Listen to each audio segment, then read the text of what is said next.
Pesona si Gadis Desa, episode 65, dengan judul Nasib Sang Casanova. Selamat mendengarkan. Vedo berjalan mondar-mandir di dalam kamar saat panggilannya tak kunjung dijawab. Dia gelisah, pikirannya kalut setelah mendengar ucapan Kayo tadi. Angkat, Luri. Aku perlu kau mengkonfirmasi kebenaran tentang kompetisi itu. Awas saja kalau sampai dugaan Kayo benar.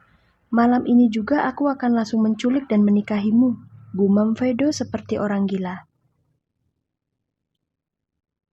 Tepat di panggilan yang ke-10, barulah Luri menjawab teleponnya.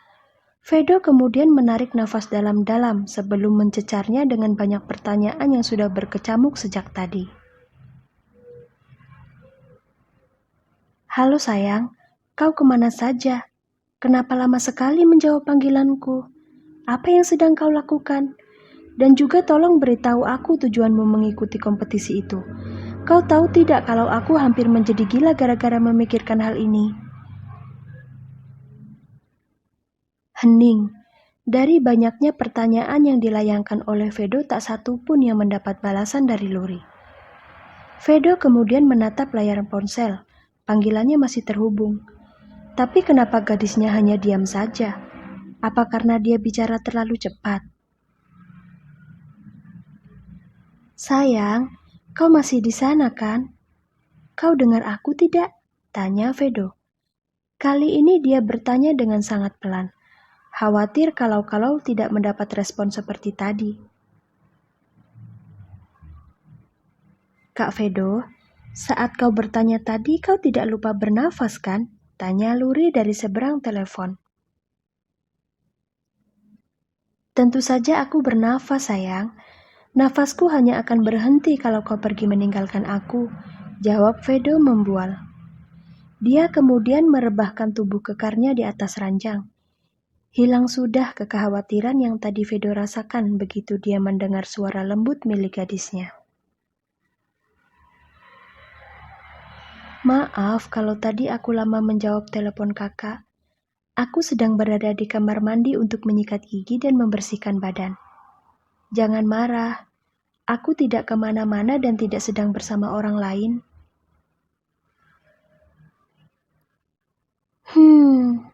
Jangan minta maaf padaku sayang, kau tidak salah apapun. Aku saja yang terlalu berlebihan karena sudah bicara seperti itu padamu. Sahut Vedo sambil mengulum senyum setelah mendengar penjelasan Luri. Oh ya sayang, bisa tidak kau memberitahuku tentang tujuanmu mengikuti kompetisi? Tadi ayah menanyakan alasanmu mengikuti kompetisi itu. Kemudian Kayo berkata kalau biasanya kompetisi seperti itu dilakukan untuk perlombaan memenangkan beasiswa kuliah di luar negeri. Itu benar atau tidak? Jantung Vedo begitu berdebar-debar saat Luri tak kunjung menjawab. Kekhawatirannya yang tadi sempat menghilang kini kembali datang. Vedo sungguh tidak siap jika Luri sampai menjawab iya. Jadi sembari menunggu, Vedo berdoa dalam hati kalau tujuan Luri mengikuti kompetisi itu hanyalah untuk keren-kerenan saja. Atau jika tidak untuk mengasah kepintaran antar siswa yang bersekolah di sana. Memangnya kenapa kak kalau benar tujuan kompetisi itu adalah untuk mendapatkan beasiswa ke luar negeri? Bukankah itu adalah suatu pencapaian bagus ya? Coba kakak bayangkan, seorang di desa sepertiku bisa mendapatkan beasiswa gratis di sebuah kampus ternama. Pencapaian seperti ini adalah awal yang sangat baik agar aku bisa sesegera mungkin memantaskan diri. Memangnya kakak tidak mau ya mempunyai istri yang memiliki pendidikan tinggi? Untuk beberapa saat, Vedo seperti terbang ke awang-awang saat Luri menyinggung tentang istri. Istri. Sepatah kata yang mampu menjungkir balikan perasaan Vedo yang sedang gundah. Vedo baru tersadar dari lamunannya ketika Luri kembali bicara dari balik telepon. Kak, kalaupun benar aku akan kuliah di luar negeri, maka aku sangat berharap kalau kakak akan mendukungku.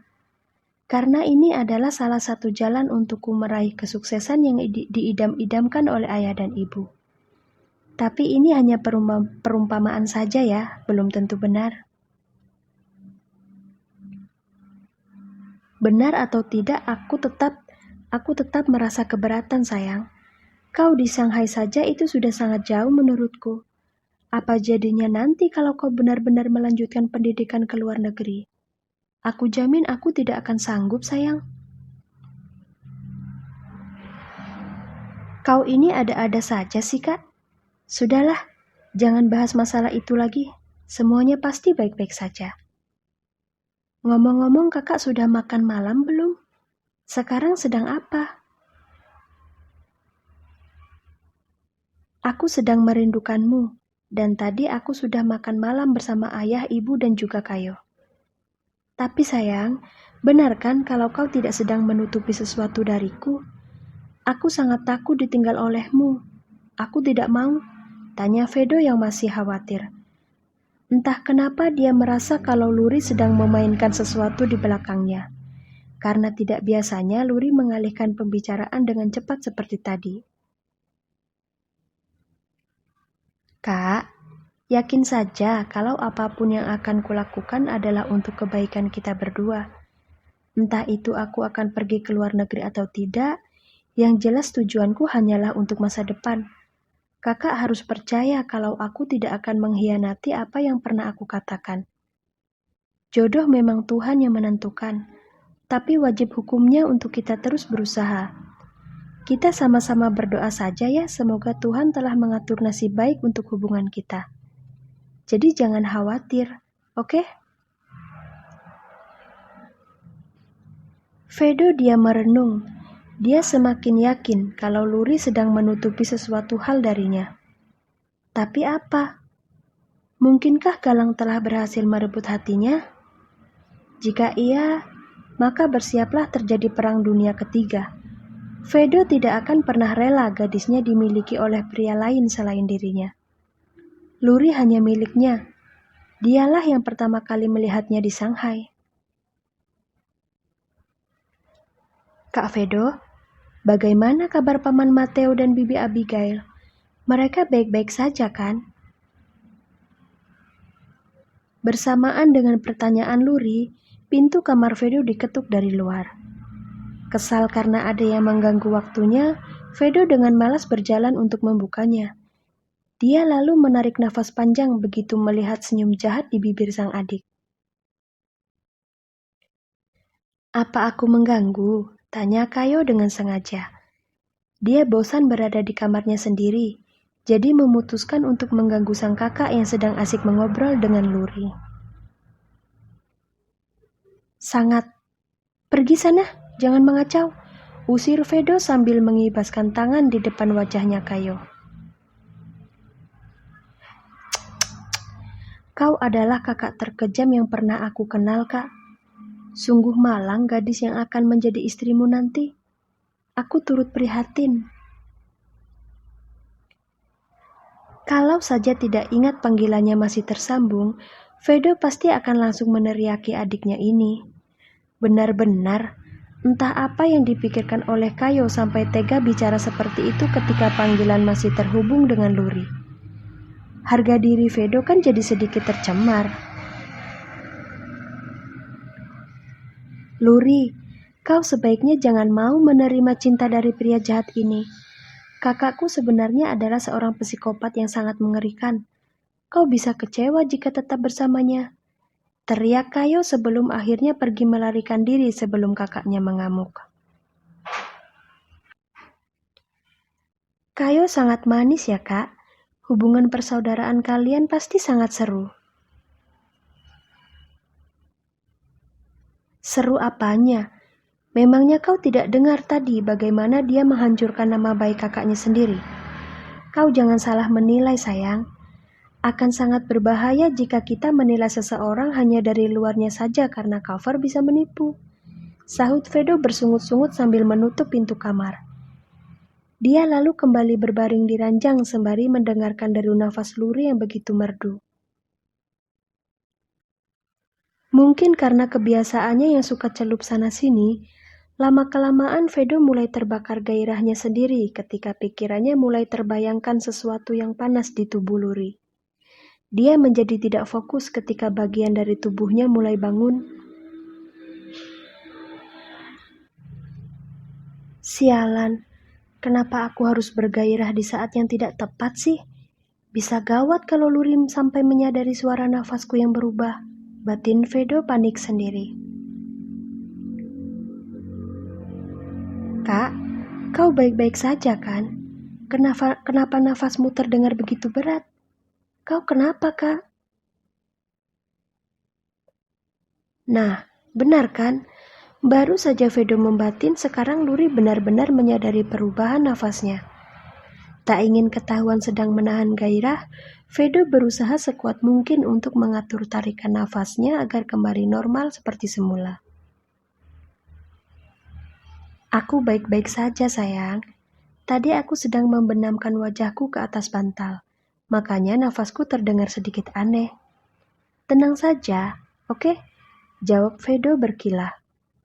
Padahal sekarang dia sedang panas dingin menahan sesuatu yang sudah mengamuk di bawah sana. Oh, aku pikir kenapa? Sudah ya kak, ini sudah malam, waktunya untuk kita beristirahat. Besok kakak masuk ke kantor kan? Iya sayang, aku harus bekerja dengan rajin supaya nanti setelah menikah kita dan anak-anak kita tidak kekurangan. Aku calon suami dan ayah yang baik, bukan? Vedo tertawa terbahak-bahak ketika panggilan langsung diputus sepihak oleh Luri. Dia bisa membayangkan kalau wajah gadis desa itu pasti sudah sangat memerah seperti kepiting rebus. Setelah puas tertawa, Vedo memutuskan untuk masuk ke dalam kamar mandi. Dia butuh air dingin untuk menenangkan amukan juniornya yang tidak mau berdamai meski dia sudah berusaha untuk membujuknya. Tidak disangka seorang Casanova sepertiku harus mandi air dingin malam-malam begini. Tapi ya sudahlah, anggap ini adalah suatu perjuangan mulia. Semangat Vedo, demi cinta gadis desamu, ucap Vedo menyemangati dirinya sendiri sambil menggigil kedinginan di bawah guyuran air shower.